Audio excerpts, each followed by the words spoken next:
Good morning, magandang umaga, and welcome to today's episode of My PI Dream. Today is Friday, and it is build day 235. Yes, build day 235 on the construction schedule out at FELIZ. I'm hoping that my builder will be in early this morning. I want to identify some tasks that need to be done. It seems like we get started on a task and then things get dropped, such as some of the drainage system that needs to go from the trench, from the driveway, down to the storm sewer. They started the build, we moved on to other tasks, and these things get dropped. It doesn't seem like sometimes things just get followed through. Oversight, that has to do with oversight. So when my builder doesn't do the oversight, I guess it's my responsibility to get with my builder and identify these things, and we need to close these things out. We have two things that need to be done, and that is that drainage system on the side and to dig out that area underneath the where the what is it, I think it's where the master bathroom is, that little corridor in the front of the house that they didn't get the proper waterproofing in. Again, waterproofing, we can't seem to close the deal on getting all the waterproofing done and do all the backfill. It's just a little bit of work. It's one day's worth of effort, needs to be taken care of. And that's what I'm going to focus on today to try to get that completed. Other than that, there's other things that need to be done. I didn't talk about it so much yesterday, but we were having some logistics problems. The tiles that we put down you saw the tiles that we were putting down in the great room where we were starting that little detail area. Well, all those tiles that we received, those beautiful, beautiful tiles, there's 60 by 120 centimeter tiles that are going down for the majority of the first floor. All the tiles that we received are defective. There is an anomaly inside there where there's a hump in the center, and the hump in the center doesn't allow them to be able to go up side by side without having one tile stick up above the other. We took a level, the level teeter-totter is on the center, so we validated that. My builder called up Wilcon. They asked him to send a picture or a video or something of it to validate it. They're supposed to get back with him within 24 hours to give us the resolution, and the resolution I assume is going to be something like returning them for a replacement, or getting credit, sending them back and getting credit and choosing another tile. I don't know what it is, but we spent so much time, I spent so much time selecting that tile, but we might end up having to do a different tile inside there, which is going to put us back on schedule because we have to do a selection, we have to do delivery, and remember we're right at 4 weeks away from completion, so we need to get that taken care of. And there's some other logistic items also that we need. All the railing. My builder did not order all the, even though we selected these a year ago, the new wood railing that we're putting around the entire, he's unable to get any of that now. He says none of the suppliers have that in stock in the Philippines. So challenges, but these are challenges, and we have to meet the challenges, and maybe we have to do a suitable substitute. Who knows, but we will try to work that out, and it has to be done very soon. So anyway, we're going to deal with that today. So without further delay, let's get today's video underway.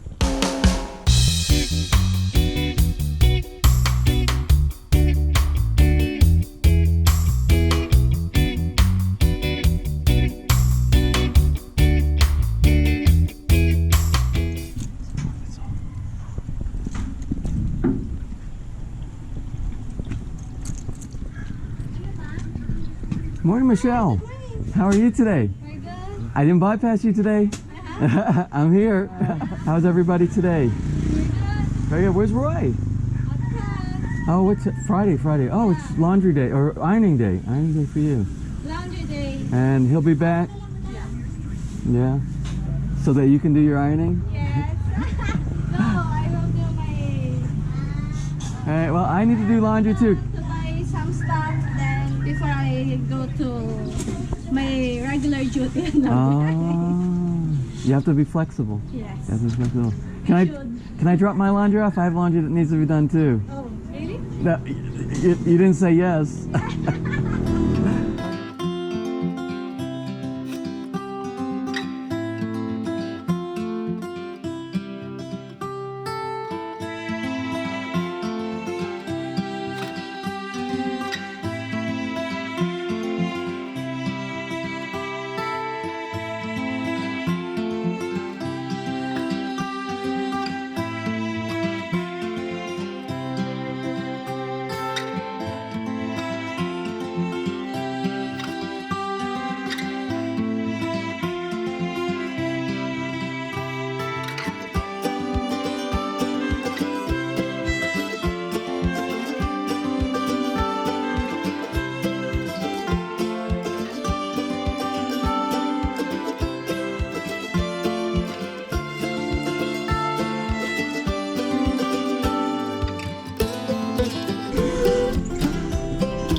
So anyway, I arrived here on site this morning, and I just wanted to get this implemented before they actually started doing what I was hoping they wouldn't get started yet this morning.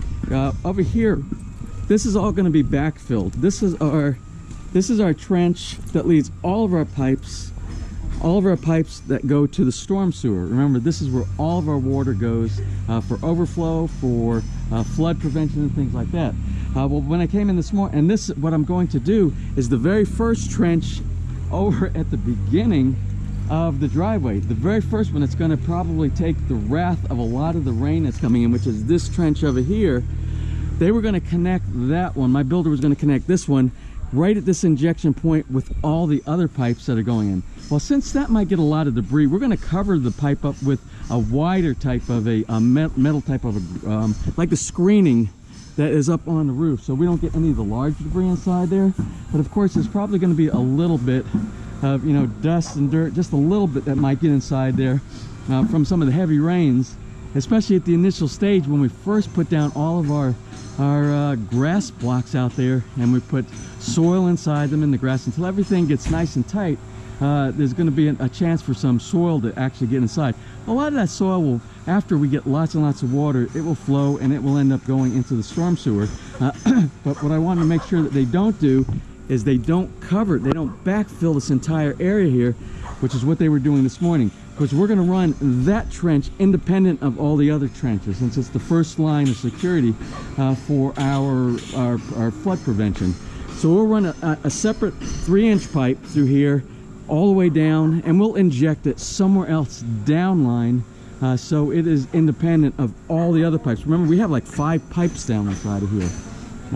So I caught them this morning. Good. I stopped them here, and what we're going to do, I asked one of my crew members who was doing the backfill inside there, I asked him to focus on removing this soil over here, because we still have to do that. That's a driveway. The soil has to be removed, and we have to put the rock down, the gravel.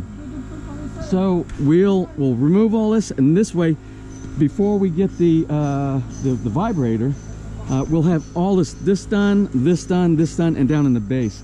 We need to have some project management going on here, not haphazardly do a little bit of this, a little bit of that. We need to finish out one task, something that's a strategy.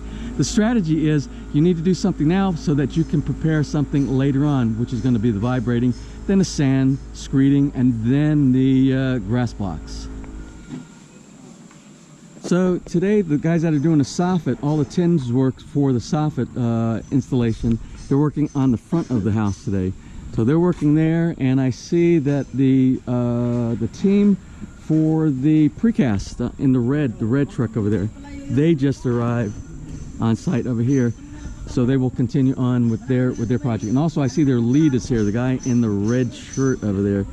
He is like the senior person directing. So looks like we have a full crew today. And remember, today is the day that the solar hot water heater installs are supposed to be coming in. Now I hope that the weather isn't going to be a factor today.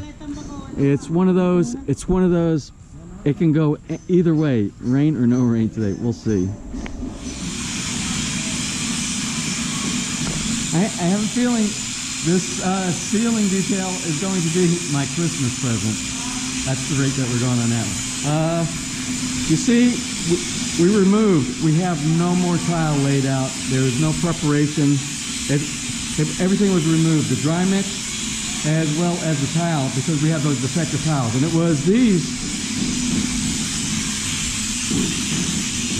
tiles here, and the center of them, everyone has, it's like a hill.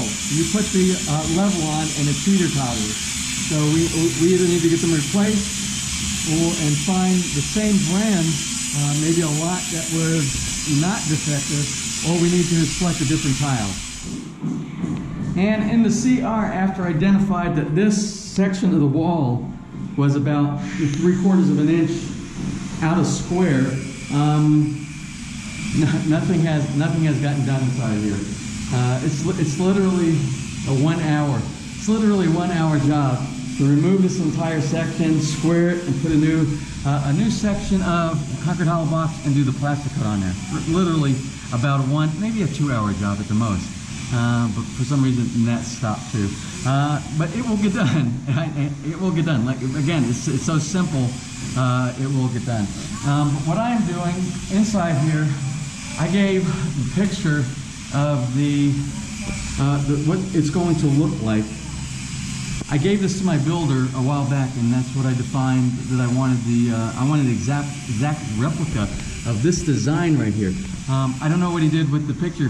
It just seems like people do things out of memory, and I don't want it to be done out of memory. So I'm going to tape this up here in the CR somewhere so that they have a reference. And I don't know that they did any definition just by looking at this for heights and things like that. So I'm going to work on that today as well.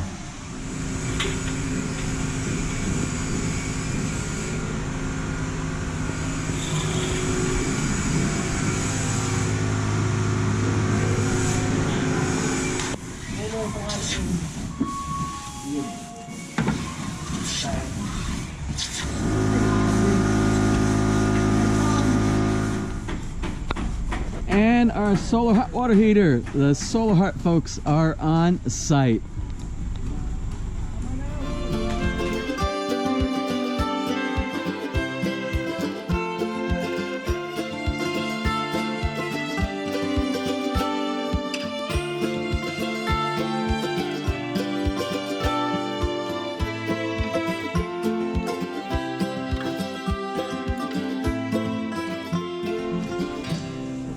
I'm curious to see how the guys are going to get up on the roof to do the installation of the Solar Heart. Hopefully they have a plan in place, because remember when they went and they put the bolts in, they mounted the stainless steel bolts to the C-purlins, there was nothing but C-purlins on the roof and some roofing tile, which they had to penetrate the roofing tile, but it was a big opening because you could just walk through the roof line to do all the installation. Now the roof is all in place and they have some ladders. The roof is kind of high, so we'll see. I'm sure they've met this challenge before, and we'll see how that goes. The next thing also I want to talk about, and this is a tip, and you can learn from my experience, and hopefully you can benefit from, like I said, the whole process, the whole purpose of doing this vlog is to share experiences and hopefully avoid mistakes at the very beginning, at the offset, when you're planning your build. And a case in point that I'm going to talk about right now is you need to define your designs. Anything that's not inside your drawing, something that's an add-on, or even if it's inside the drawings and it doesn't look right, you need to define exactly what needs to be done. When I was saying case in point was, remember when we did the grill over here, I did all the dimensions. I drew out what I wanted and how big, how the spaces on the side of the doors, the area where I wanted the sink mounted, how far I wanted the sink mounted from the front, for convenience factors and things like that. So I defined that specifically, and I gave that to my builder, and we have what I consider a good build on our grill installation, the cabinetry and the installation. So sometimes what you're going to do, you're going to give him a picture, like I gave him the picture of the sink, the vanity sink for the master bedroom suite, the CR, the bathroom, where the sinks are going to go in, the what do they call that, the vessel sinks, and a little ledge in the center. I gave him the picture. I said, can you build this exactly like this? He said, yes, my guys can build it exactly like that. Then he turns it over to the builders, and he's an architect. His job as an architect also is to do a drawing with dimensions, how deep it is, how width each one of the vessel sink areas are, the little ledge that goes inside there, and then he turns that over to the builders. Well, that didn't get done here, but I assumed that they could look at a picture and be able to get exactly like the picture. So I went, of course, we know we already have one wall that has almost a 3/4 inch off angle. The framing is incorrectly against the wall. That's got to be repaired. So when I was going up there looking at that, I looked at the picture again. Of course, they're trying to do things from memory. I gave them the picture, and they're trying to do from memory. So when you look at the picture, the dimensions of where the vessel sinks are supposed to be much wider than the very small vanity in the center where you'll put like makeup or whatever my wife wants to put in that, because I know I'm not going to get any I might be able to put my razor blade in there, I don't know. But anyway, the very center where the pull-out drawers are probably 1/3 smaller. That section is 1/3 smaller than the two outer areas where the vessels are. Now when I went up there and I looked at the walls that they have already defined and already built, every one is exactly the same size. So that leaves less room for the vessel sinks. And nobody even measured the vessel sinks, I don't believe, in preparation for building the wall. So we got all these things that there's problems with. So what I'm going to do, I'm going to take the role of the architect. I'm going to take the role of the contractor myself. And I'm going to go ahead and I'm going to design it. I'm going to get the correct dimensions on there. Then I'm going to present that to my builder. And he's busy. I agree. He's busy. There's a lot of things going on with this build, like what's going on today with the precast, with the solar hot water heater, with the problems with the tiles, all these things. And it's a lot on his plate. So anything that you can do to assist your builder, which is what I'm going to do right here, it's an advantage to you, because you're going to end up getting what you want in your build as a final finished state.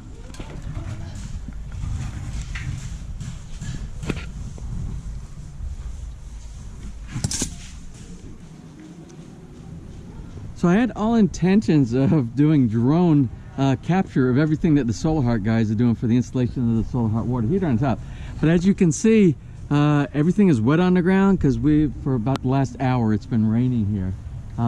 It's just kind of drizzling, very, very light drizzle, if you can even call it a drizzle. And these guys hung around, they're waiting, because you know how it is in the Philippines. You get some rain, and then 15-20 minutes later the sky opens up. So they said they're going to hang around and just wait for the breaks, and they're up on the roof right now. And like I said, if I can get where there's not even drizzle coming down, I'll get the drone up there and we'll kind of watch what those guys are doing up there. Now some of the mounting brackets that they used, the mounting brackets that came in, they painted it black, but there was still rust all over it. So what I asked them to do, I asked them to please paint it. It should have been primer. They should have used epoxy primer. I don't think they used any. It looks like they painted right over the top of the steel. But they said they were going to sand it, and they were going to do a final coat of paint. Hopefully the black paint is epoxy black paint. We'll see. I'll ask them. All right, my design is complete. I used all the measurements from the vessels themselves, and the picture right here I used as good as I could judge for the dimensions between the small center section for the drawers, the two doors on the side, which are actually, these are there are two doors on each side. So this is my drawing of the way we're going to do it with the dimensions that we have on here. I went ahead and marked everything from center line. It's going to move a little bit further. We're a little bit encroaching on the bathtub. We weren't to begin with, but at the head and the foot of the bathtub, since it's an oval, it gets very narrow at that end. So I believe we have plenty of room inside there. But we have to do this. I don't want to go any further this way because I don't want to encroach on this certain area. It's going to be very busy inside here. I gave everything with the finish. I gave the overhang, 2 centimeter overhang for the granite on each section of the 3 sections that we have. 2 centimeters over here, 2 on both these sides, 2 is here. So I gave a finished, all finished dimensions. My builder can either convert this into a drawing. Since he's an architect, he should be able to do this whole thing in about 15 minutes. Or he can use my drawing, and we'll use that when we do all the measurements. Like I said, I went ahead and marked everything up. So this has to go, it's crooked anyway, it's 3/4 of an inch off being framed in properly. We'll knock this whole wall down, we'll rebuild it up here, knock this wall down, put it in this area right here, knock this wall down, because these were originally all 3 the exact same. The way they put it up, they put it exactly the same. They didn't follow any of the drawings up here or the original picture that we defined. So, I don't mind doing the work.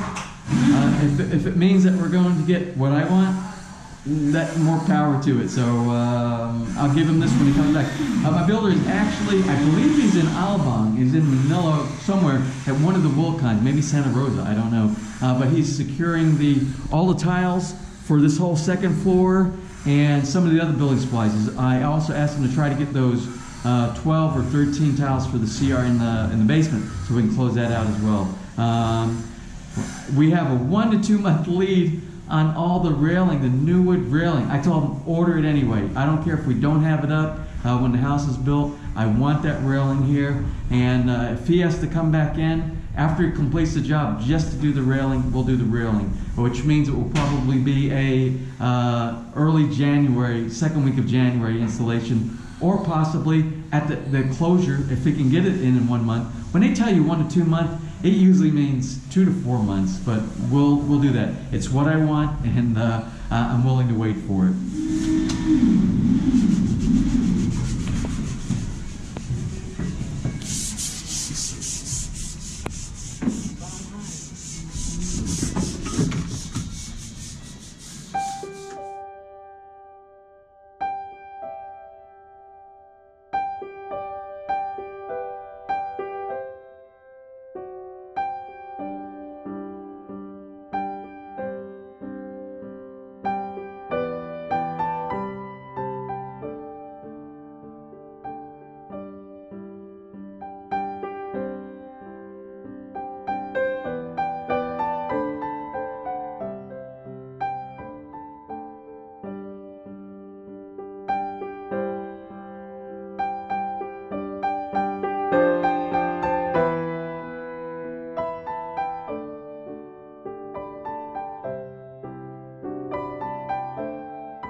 Lock mo na, sabay. 1, 2, 3.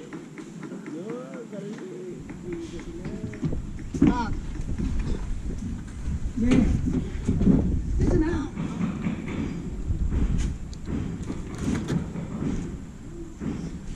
Angat.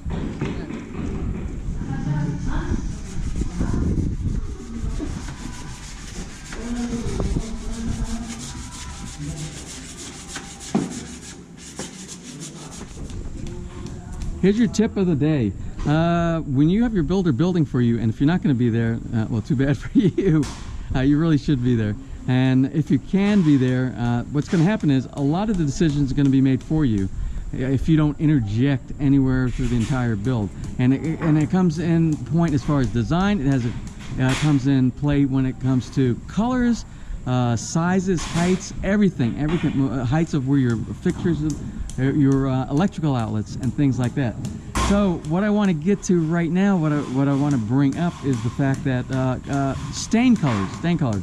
It's your choice on what you like for stain colors. If you don't say anything, your builder is going to build and use whatever design that he thinks is the best. And we all have different tastes. Lord knows I have much different taste than most of the people around here. Not that it's better taste or it's worse taste, I just have different taste. And when you build your house, you might as well build your house to your taste. So what I was going to say is inside here. Let's go look. You see they're doing the finish, the ceiling for inside the cabinetry worker. Remember our natural wood for the cabinet covers, and that's hardwood.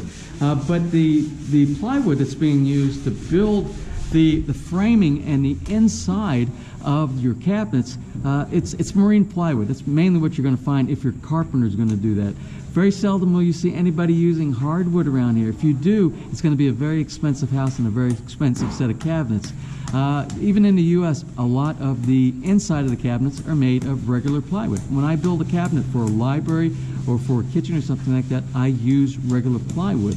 And then on the outside, I use something like poplar or birch or something to do the trim on the outside, and it's all hardwood, but it's a very small amount that has the framing around the plywood. But it looks very nice when it's finished. Now here, they're using the wood plywood, but in the Philippines, from what I understand, and I think it has to do with the humidity that you have here year-round, after so many years, if you don't do proper sealant of your marine plywood, what happens, you're going to get separations. Each one of the layers inside eventually is going to separate, and then it's going to deteriorate, and you're going to need a new set of cabinets. So what your builder should be doing, which is what my builder is doing here, they're using sealant. And that's the stuff that you saw them, and this is what they're using.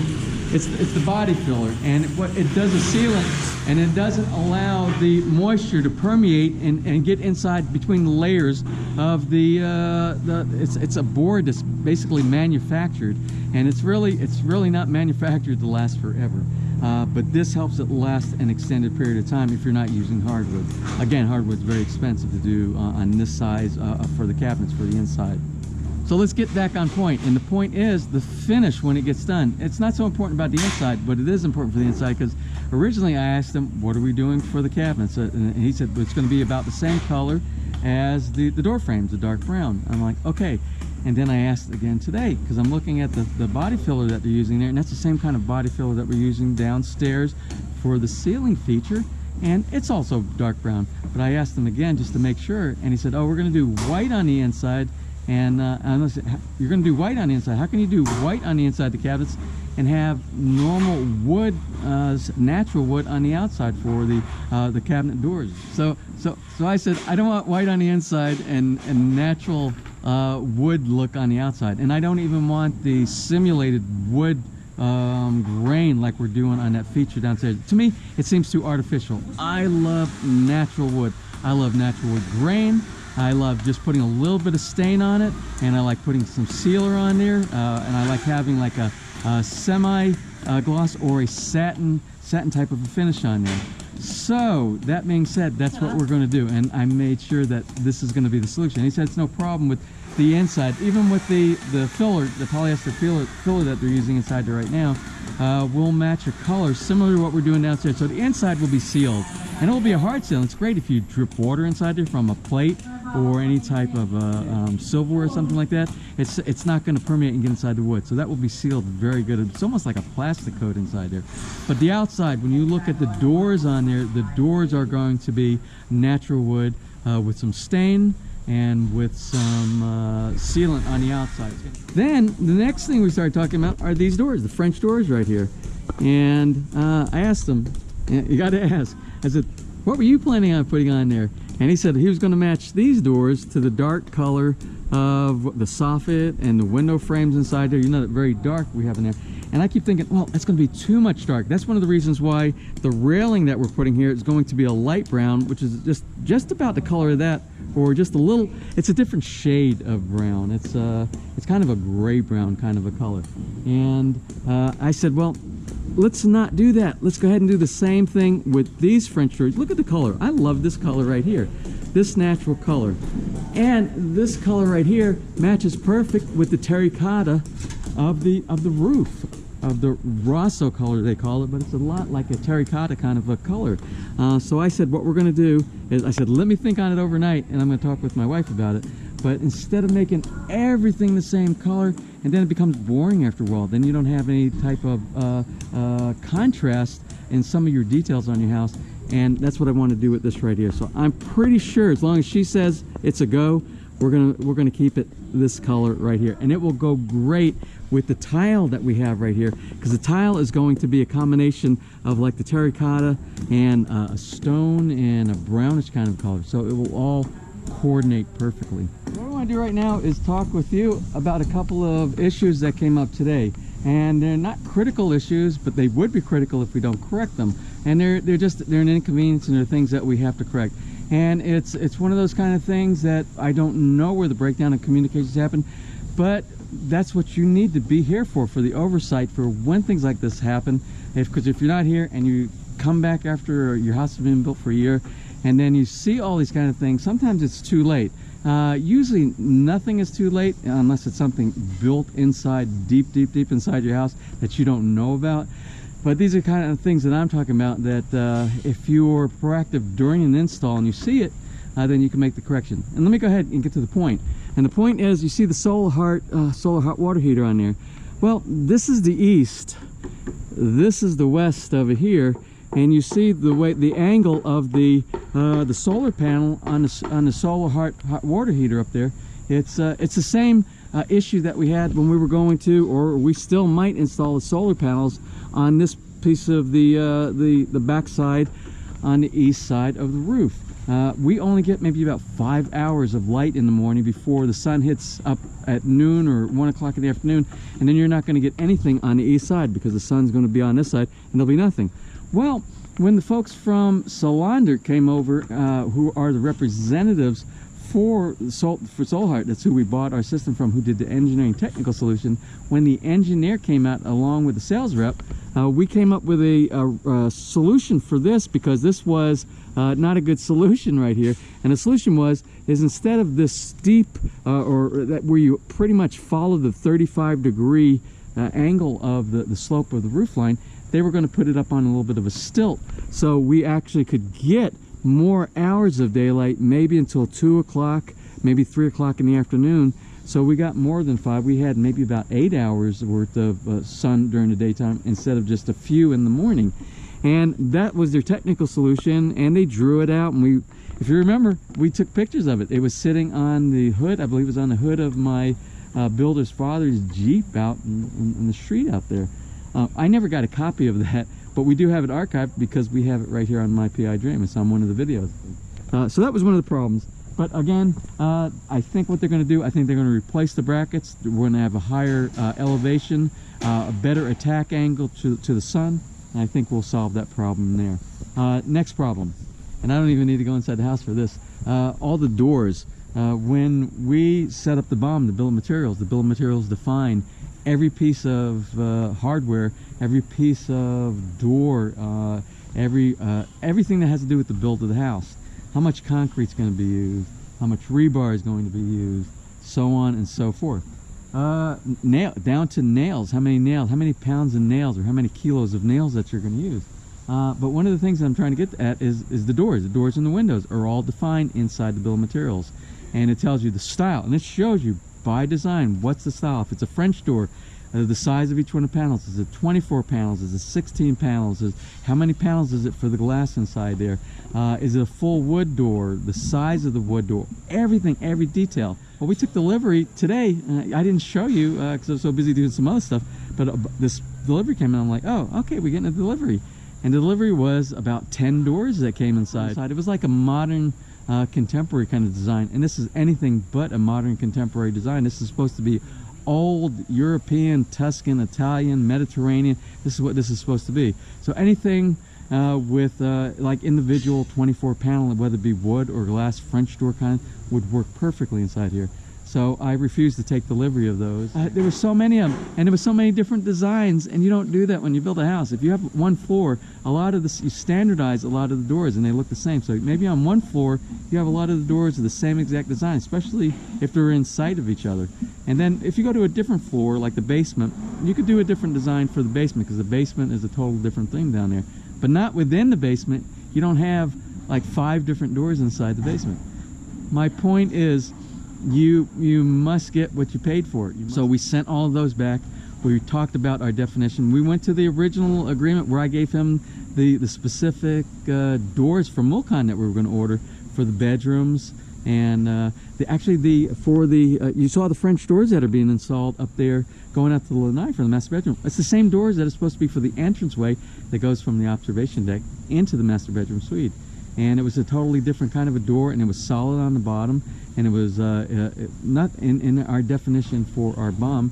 It has all the individual, it's all glass French doors, full French doors with glass all the way down. So he said it's not a problem. My builder is a great builder. Everybody makes mistakes sometimes, and we make some assumptions.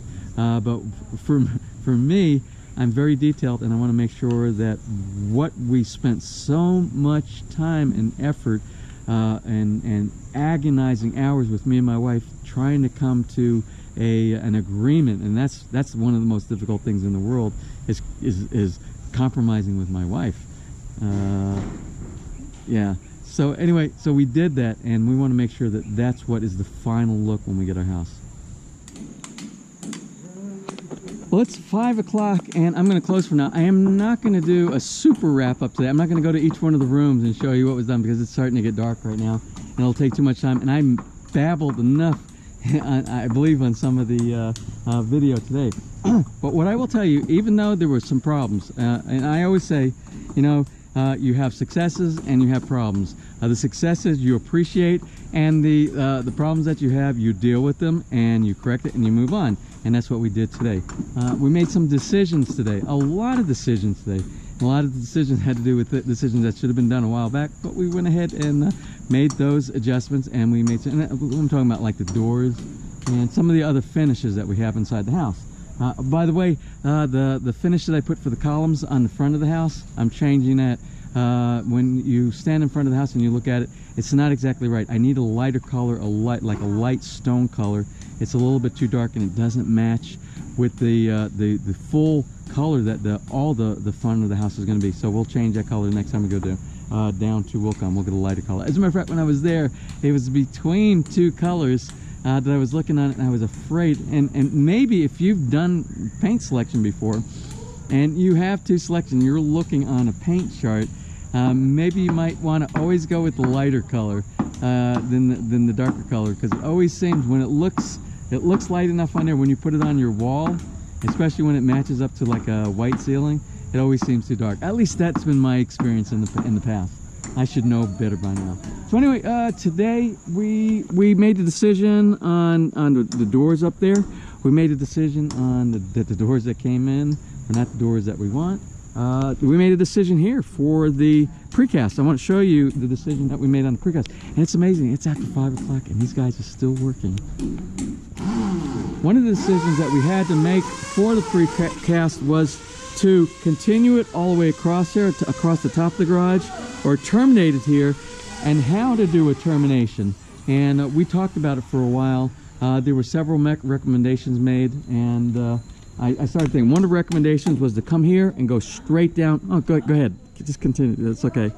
And hug this part of the window down here, because this is a light over here, and we don't want to interrupt the light going across this way. Of course, you could always put the light on the outside of the trim, the precast that we're doing, but it would be a problem with the archway that we wanted. We would have too much going on in this area. That was one solution that the vendor here, the foreman, actually made a recommendation. Then I looked at it and I said, no, let's do this. Let's go ahead and do it. We'll do it at a 90 degree, but not right on this window right here. I said, let's bring it over and let's go over this way and come down and end the end of the precast end on the concrete hollow block line right here. And that would give us a 45 degree angle about here. And that would give us a nice space right here for our paint, for our normal paint. And it won't look like it's encroaching or we have too much going on in this one corner right here. Again, it's a personal preference.